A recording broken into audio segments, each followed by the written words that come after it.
What is it again? I'm sorry. I wasn't even paying attention. WhatsApp China. It's WhatsApp China.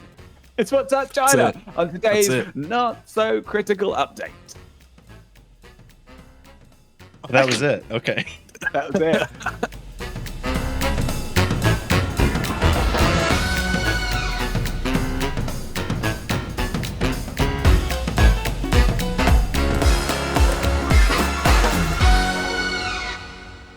So why is this my story? I didn't even actually link this story, but why are we including me in this story is because to give some background, we talked about a couple months ago, a month or so ago, about a FOIA requested internal, I think it was at the FBI, document showing all of the instant messenger apps that are popular and what you can get off of them.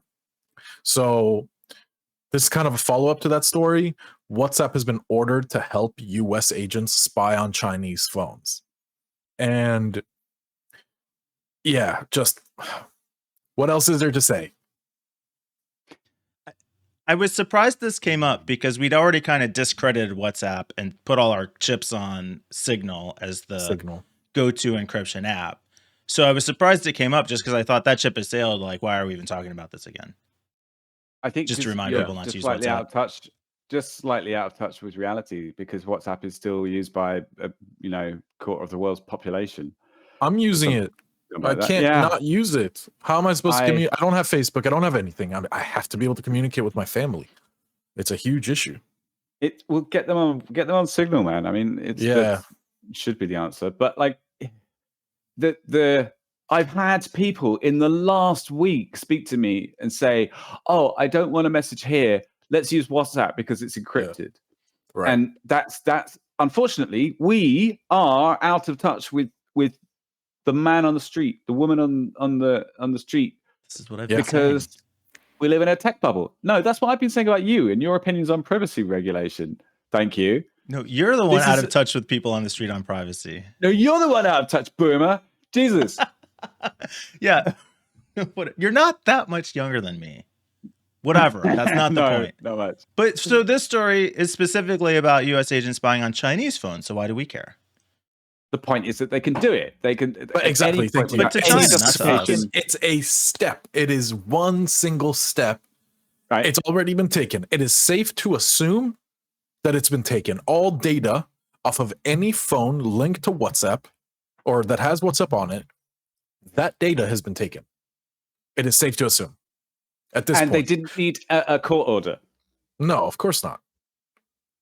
Why would they needed very little? In fact, all that was required was to submit. What does it say in the article? They need to submit the attorney or law enforcement officer making the application, making the request. Hey guys, listen, we're looking into China. Could you just give us some data, please? Yeah. Okay. All right. Yeah. All they need to say is who's making the request, what agency they're requesting it for, and a statement that just says, the information likely to be obtained is relevant to an ongoing criminal investigation being conducted by this agency. Yeah. And then they can get this. It's a pen register. They can get it just based on that. It would be an interesting simulation to see what kind of verifications does Facebook or Meta do? Zero. And two, like, are they checking DMARC records? Are they checking spoofed emails? Like, what if I say, John at nsa.gov, email or FBI.gov, whatever, exactly, and I say, hey, it's just your friendly guy checking in, and I want some data. Can I has it, please?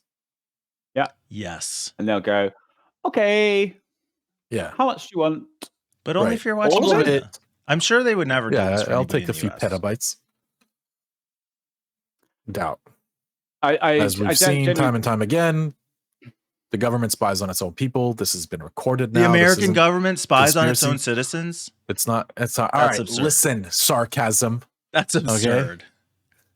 Our government cares about our welfare. They're just trying to keep us safe. If they're watching us, it's just like, keeping an eye on your kids. You want to make sure they don't get into trouble. Make sure they're being safe. Mm-hmm, right? Mm-hmm, mm-hmm. Do you read what's your crazy kids' is the diaries? helicopter parenting in America is exactly like the U.S. government. It's kind of insane. They have trackers on their phones. They're like freaking out if you don't text them. Like my mom let me after school. I was out, and there was no checking in. She didn't give it. She did. She was always worried, but she was like, yeah, he needs his freedom. I think that didn't come out too bad, you know. So wait, hold on a second. Well, Peter, I mean, you and I had the chance to talk to Paul Vixie a couple months ago, yes. and one of the points that he made about DNS over TLS is that yes, it works, but it works so well that it's going to force governments to become even more draconian in their protection. This is DNS over HTTPS, and yes. So do we make the same argument about Signal? Does it work too well? It's going to cause governments to become even crazier about getting around these things. Well, possibly, but Signal isn't popular enough yet, and Signal is designed. It's open protocol. It's open everything, and there's no way really to get around it. If you're using Signal, then you have to block everything. Which I suppose is actually the argument with the nation states, which are monitoring everybody's traffic. They have to kind of step up their game to be able to have that decent. It's a what do you call it? A cost reward ratio calculation. So at the moment, with DNS in the DNS space, it's easy for governments to block access to particular websites and domains, and it's also easy for them to monitor where people are going based on the DNS. And it's very almost trivial for them to do that. Yeah. And I set that up backwards. DNS over TLS is the one that's government friendly. DNS over HTTPS is the one that's a threat. Yeah. Yes. DNS over TLS is easy to block. And so governments can just say, you're not using that. And at least then you know, okay, so my encryption is not, my DNS requests are not encrypted. But with DNS over HTTPS, it tries to hide it, to blend it into standard traffic. And it's trying to hide itself. Signal isn't trying to hide itself.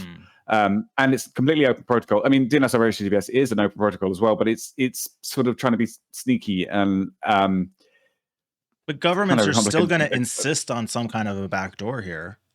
Well, it won't be so much of a backdoor, but what the government can force you to do is they'll basically say, you need to install, you're a citizen of Turkey.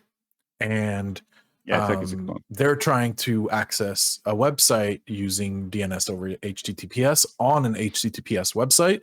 And the government then says, whoa, no, you're not allowed to go here. You need to install this root certificate first. Mm-hmm. And once you install this root cert, all is good. You can go and do whatever you want. Okay. And then once that root cert is installed, they can start generating certs for all the sites on the fly. But tie this back to Signal. Aren't they going to try and do the same thing? No, they can't. They can block Signal, but they can't block. They can't force you to. The problem is that the reaction of the governments isn't going to be, oh, well, we need to find another. Yeah, it's not going to be. Sorry, the reaction of the governments is going to be, we can't block this and we can't detect it, so we need to step up our game. And they will start doing things like what Jon was saying, when you have forcing people to insert root certificates, which it's getting a bit complicated here at the moment, because I'm keep on stumbling across the fact that most people don't know what a root certificate is, and most people don't know what DNS over TLS is or DNS over HTTPS is. And this conversation is probably not going to make a whole lot of sense to my dad. Hi, Dad. Well, so if we boil it down, basically what we're saying is, so the government likes WhatsApp because they can go to someone and say, hey, show us what's inside. Show us what your users are talking about. They presumably don't like Signal because they can't go to Signal and give us this information that we want. They keep trying but Signal's right. Like, we don't so this is it. what I'm saying. Yeah. Is that true? At some point, will they just start going after Signal and going after the hosts and the server farms and anybody involved to put this pressure on because Signal is so secure? If Signal got popular enough for it to be a real problem, if it was as popular as WhatsApp, the government would block Signal. That's it. Funny enough, Signal is one of the applications allowed to be installed on government phones. So, if I remember that correctly, and I'm fairly confident in that my memory is serving me right. In the US, FedRAMP regulations allow it, but like it's, as far as I know, hang on, I need to double check that. Yeah. So we don't want more people to use Signal because then it will become more popular. No, of course we do. Of course we do. Because imagine. Okay. I know you're pulling my leg here, but let me give you another example. What would happen if the United States government or the world's government said no more WhatsApp? We are talking about 2 to 3 billion people, and their their forms of business, their forms of communication, video calling, everything, poof, gone. Yeah, it would be chaos. This would not, in the same thing. So if Signal grew to that scale, you cannot just shut this down. It's too big now. You have done this. You'll have to deal with the repercussions. And I guess the problem is that Signal allows criminals and terrorists to communicate freely.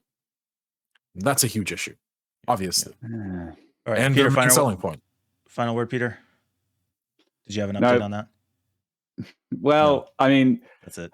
No, I do. I look, it's tricky. I think it's partly to do with user agency as well. Have you ever been to a public Wi-Fi access point where they try and insert ads and they try and access an HTTPS site? You have never happened to you? Yeah. Okay. I've been to a place where the SSL certificate doesn't match the website I'm trying to reach, and because I'm on public Wi-Fi, and it tries to get you to install it as when you log in, and it's just so they can inject ads into your viewing experience. Obviously, didn't do it, but that's just VPN on. Yeah, well, that's the thing. You have the choice to say no, and you've exercised your right to not be, have your online experience adjusted by someone else. And when it comes to nation state actors, that's what it's going to have to come down to. It's going to have to be, I don't want to do this anymore. Or if I go ahead, I know it's happening. Right. It's I know I'm being tracked. I know that everything I'm doing it's. If Signal gets to that point that people start tracking it, someone will invent another technology that will be a replacement for Signal. I mean, it's simple as that. But in the meantime, use Signal. In the meantime, and assume that you're being tracked.